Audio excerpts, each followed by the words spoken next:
किसके लिए है?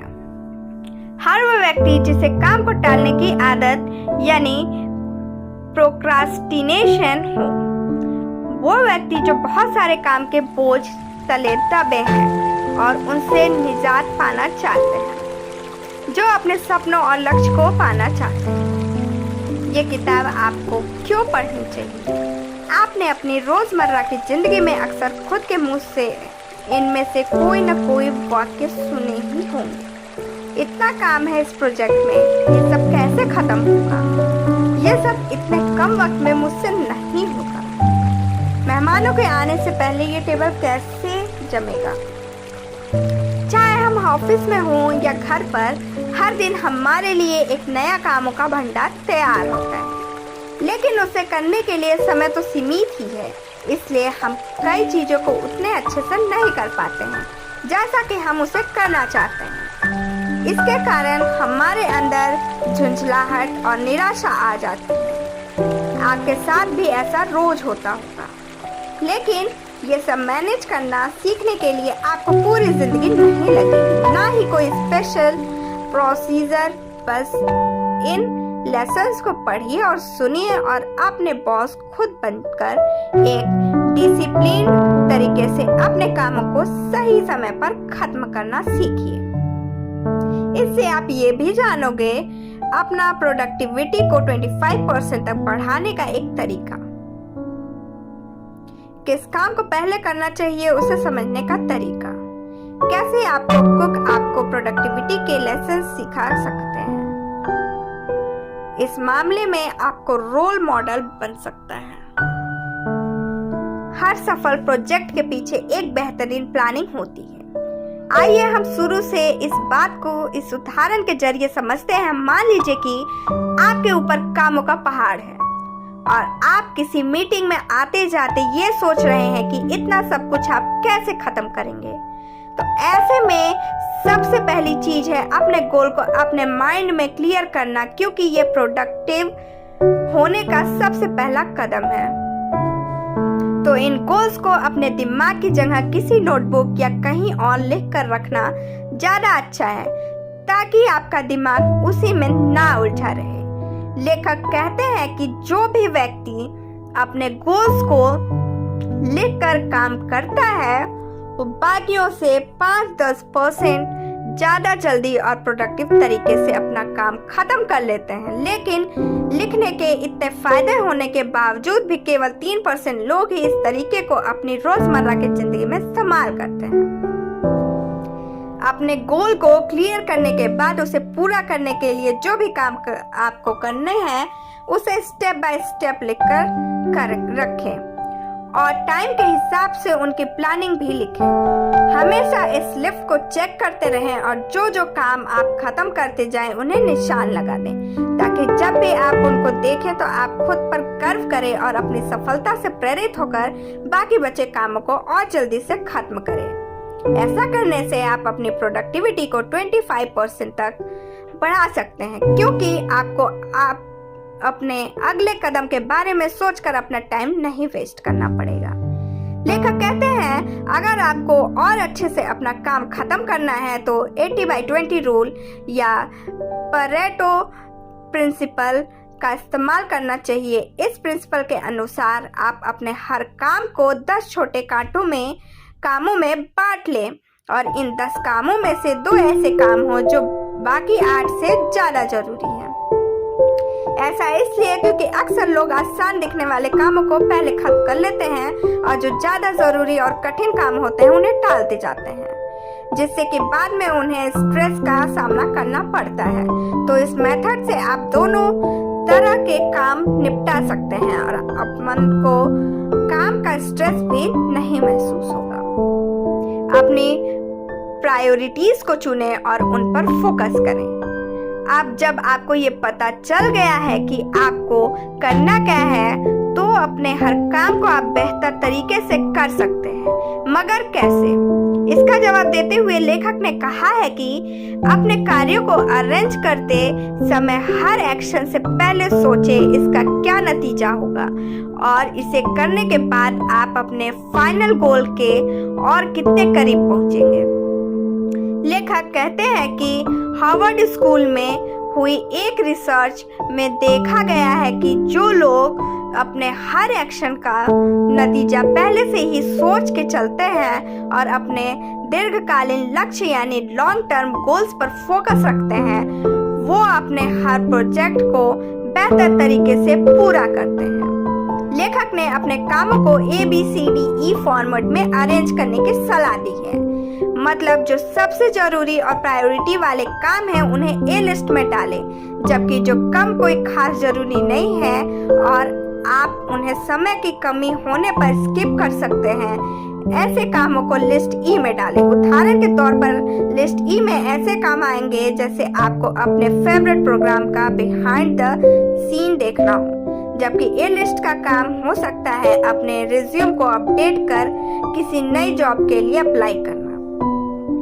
जब आप अपनी टू डू लिस्ट को रिव्यू कर रहे होंगे तब ए लिस्ट के काम जो कि सबसे कठिन और जरूरी है वो आपके लिए किसी मेंढक के जैसे है, तो लेखक कहते हैं कि इन मेंढकों को पहले खाएं, मतलब इन्हें पहले करें। अपने ए लिस्ट के कामों को पहले करना और तब तक न रुकना जब तक वो पूरे ना हो जाएं, यही सफलता की कुंजी है। तो इसलिए अपने काम पर तब तक पूरा फोकस रखें जब तक वो खत्म ना हो जाए, क्योंकि अगर आपने रिज्यूम लिखने के बीच में फेसबुक चेक कर लिया तो जहां 1 घंटे में काम होना था वहां 2 घंटे लगेंगे और आपको उसे करने में और दिक्कत आएगी। सफलता का रास्ता अपनी अंदर की प्रतिभाओं और संभावनाओं की खोज से होकर निकलता है।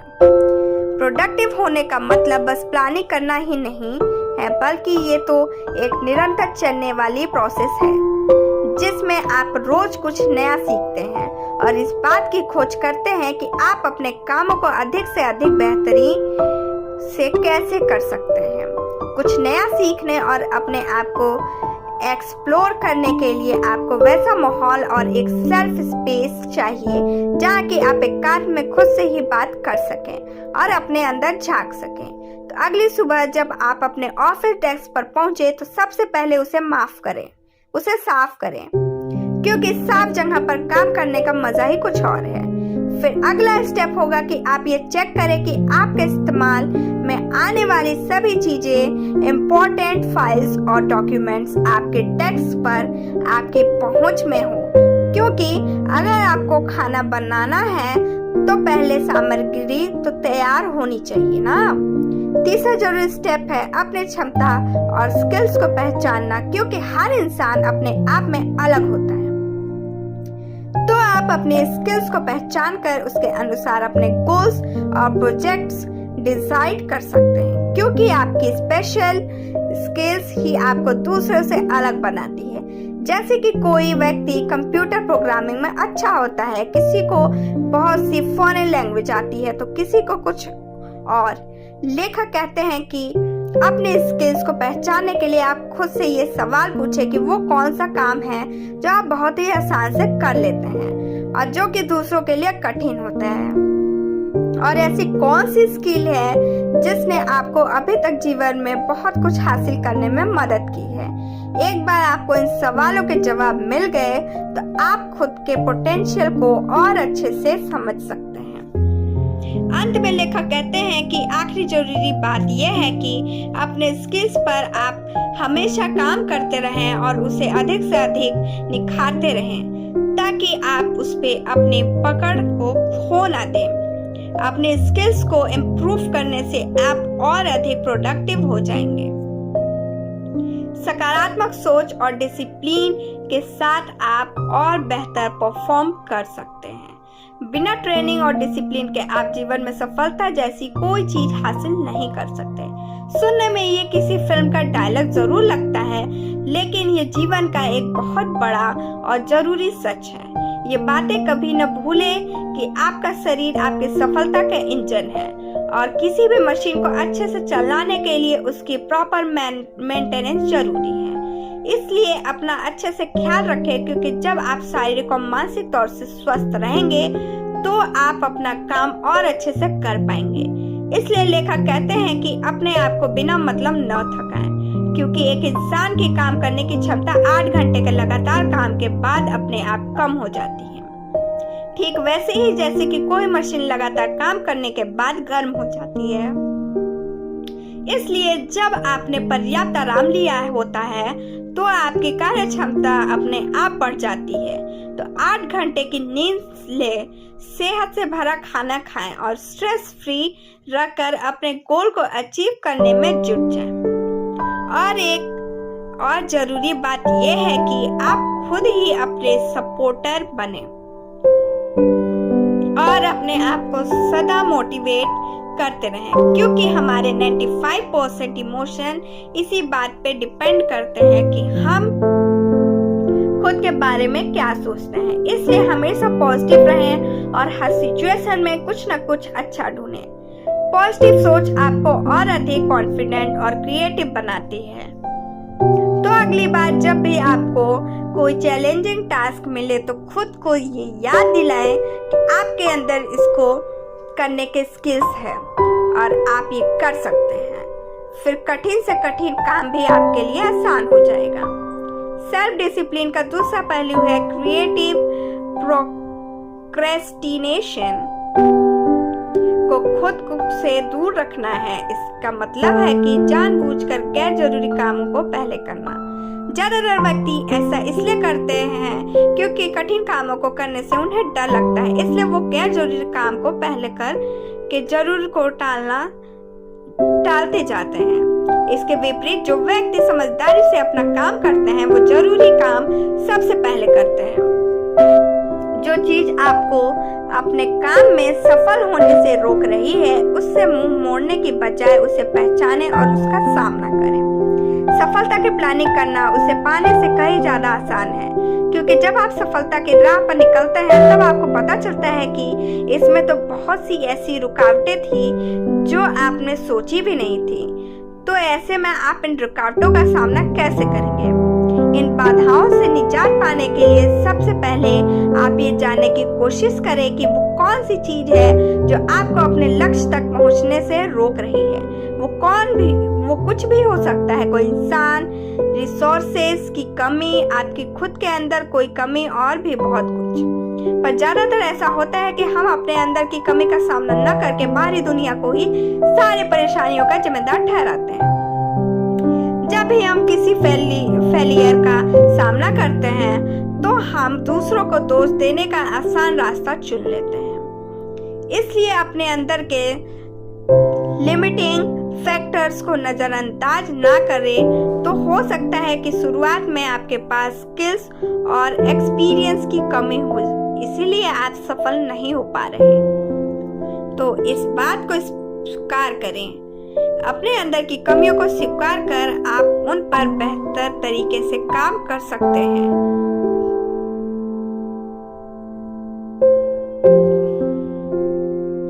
आप उन पर, क्योंकि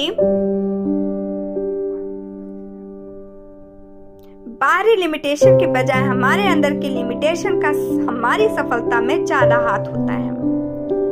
हो सकता है आपको किसी पॉइंट पर लगे कि आपके अंदर ऐसा बहुत कुछ है जिसे सुधार की जरूरत है, तो एक एक करके उन पर काम करें। पहले अपनी एक कमी को दूर करें, फिर अगली पर सुधार करना शुरू करें। ठीक वैसे ही जैसे आप फिटनेस ट्रेनिंग में धीरे धीरे करके अपना स्टेमिना बढ़ाते हुए एक्सरसाइज का लेवल भी बढ़ाते जाते हैं, इसी तरह जिंदगी में भी धीरे धीरे अपनी सभी लिमिटेशन को दूर करते हुए आप अपना गोल्स अचीव कर सकते हैं। लेखक ने अपने हर काम को बेहतर एफिशिएंसी से करने के लिए एक ट्रिक बताई है कि इमेजिन करें कि आपको कल ही एक सरप्राइज वेकेशन पर जाना है, तो आपको अपनी सारी तैयारियां आज और अभी ही करनी होगी। वैसे ही आप अपने हर अर्जेंट काम को उसी सरप्राइज वेकेशन की तरह देखें और उसे बिना टाले आज और अभी खत्म करें। अगर आप इस आदत को अपनी जिंदगी में शुमार कर लेते हैं तो आप उन 2% लोगों में आ जाएंगे जिन्हें काम करने के लिए किसी सुपरविजन की जरूरत नहीं पड़ती। उन लोगों को हम लीडर्स कहते हैं। अपने समय पर खुद ही कंट्रोल करना सीखें। सफलता पाने के लिए आखिरी सबसे ज़रूरी बात है टाइम मैनेजमेंट, क्योंकि जब आपके पास बहुत सारे इम्पोर्टेंट काम हो तो टाइम मैनेजमेंट की कला ही आपको उन्हें समय पर पूरा करने में सफलता दिला सकती है। आप हर काम में छोटे छोटे टुकड़ों में ही नहीं बांट सकते।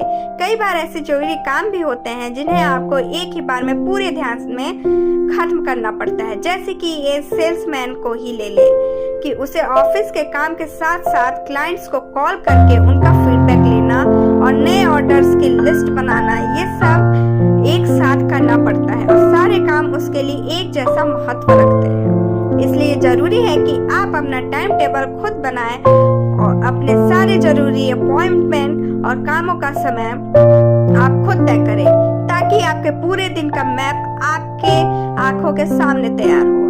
अपने पूरे दिन को स्लॉट्स के बाद ले, जैसे कि 6, 9, 9, 12, 12, 3 और सुबह का टाइम उन कामों के लिए रखें जो आप खुद कर सकते हैं, जैसे अपने ईमेल्स पढ़ना, अपना कोई डॉक्यूमेंट बनाना, और जिन कामों में आपको अपने सबऑर्डिनेट्स की हेल्प चाहिए उसे ऑफिस के लिए छोड़ दें। प्लानिंग बहुत जरूरी है, लेकिन इसका ये मतलब नहीं कि आप अपना आधा दिन बस प्लानिंग में ही बर्बाद कर दें। मोटे मोटे तौर पर चीजें प्लान करें और फिर खुद को काम के फ्लो के साथ चलने दें। जब भी आप एक फ्लो के साथ काम करते हैं, आपका दिमाग खुद ही आपको आगे बढ़ते रहने के लिए आइडियाज और मोटिवेशन देता रहता है।